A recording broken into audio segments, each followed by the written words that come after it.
Abakristo bene data nshuti z'umusaraba mwongeye kwirirwa abandi mwaramutse. Imana yacu nishimwe.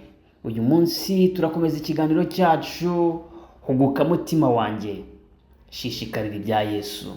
Uyu munsi nshaka kugira ngo tuganire ijambo tubona muri Yesaya igice cyaho cya 5, washaka wahera ku murongo wa mbere ukageza ku wa 7, aho Imana yavugaga umuzabibu cyangwa se insina yateye yarumbye, cyangwa se umenye yuko ari itorero, umenye ko ari weho. Imana ntacyo itagukoreye, Imana ntacyo itankoreye kugira ngo nkizwe, ariko byaranze. Reka twumve urubanza ruri hagati ya nyir'uruzabibu ndetse n'uruzabibu. Dusomye mu gitabo cy'umuhanuzi Yesaya igice cyaho cya 5 duhereye ku murongo waho wa 4 kugeza ku wa 5, haravuga ngo ikintu nari nkwiriye gukorera uruzabibu rwanjye nasize ni ikihe? Ko nari niringiye ko ruzera inzabibu, niki cyatumye rwera indibu? None rero reka mbabwire ibyo ngiye gukorera urutoki rwanjye. Nzasenya uruzitiro rwarwo maze rwonwe rwose, senye n'inkike yarwo runyukanyukwe. Uruzabibu ni weho, uruzabibu ni jyewe, uruzabibu ni itorero, kuko ijambo ry'Imana riravuga ngo ese ntago muzi yuko muri insengero z'umwuka uba muri mwe? Rero niba turi itorero, icyo nakubwira twe turi uruzabibu, nicyo Imana ashatse kuvuga, ariko yakoze ibishoboka byose kugira ngo twere imbuto. Aho kugira ngo twere imbuto nziza, twera indibu cyangwa se twera amahwa. Ariko Uwiteka aravuga ngo icyo ngiye gukorera uruzabibu rwanjye ntabwo nabura kugira ute kukibamenyesha.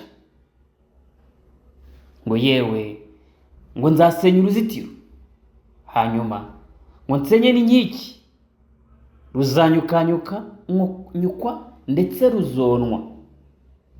Bakristo bene data, ntacyo Imana itadukoreye kugira ngo dukire, kuko ibyangombwa kugira ngo tubone agakiza byose byaratanzwe.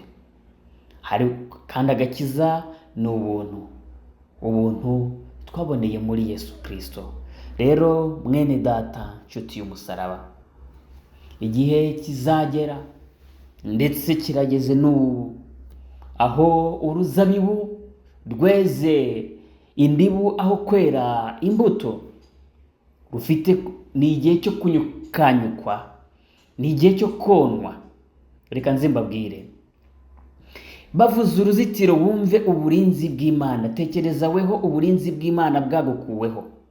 Niba wibuka neza mu gitabo cya Yobu haranditse ngo Satani mu gihe arimo aganira n'Imana, Satani yaravuze ngo erega ntabwo agukiranukira ku busa, nuko wakomeje kumurinda ukarinda n'ibye.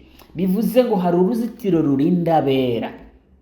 Ndetse nusoma no mu Mubwiriza igice cyaho cy'icumi ku murongo waho w'8 haravuga ngo usenya urugo inzoka izamurya, umena urugo inzoka izamurya. Bivuze ngo hari urugo rurinze abera. Bivuze ngo rero niba Imana ivuze ngo nzasenya uruzitiro, niki kizaba? Ikizaba nuko rwa ruzabibu ruzonwa, ruzakandagirwa, ruzaribatwa. Rero mwene data nshuti y'umusaraba wamenye, dore Yesu Kristo yaravuze ngo uhereye mu gihe cya Yohana ukageza na n'ubu ubwami bw'Imana buratwaranirwa, ndetse intwarane zibugishamo imbaraga. Ndagira ngo ube uwera nk'uko Imana yera. Ndagira ngo wakire Yesu Kristo nk'umwami n'umukiza wawe, kuko hari benshi bayobye, ndetse ntabahora biga ariko ntibashaka guhinduka. Rero mbere yuko nyir'uruzabibu aza, ndagira ngo tugifite amahirwe twishyire Imana nk'ibitambo byera kandi bishimwa. Rero ikiganiro nakagaruka narakijwe kugira ngo n'abandi bakizwe, ndetse mbifurije yuko tuzajyana mu ijuru.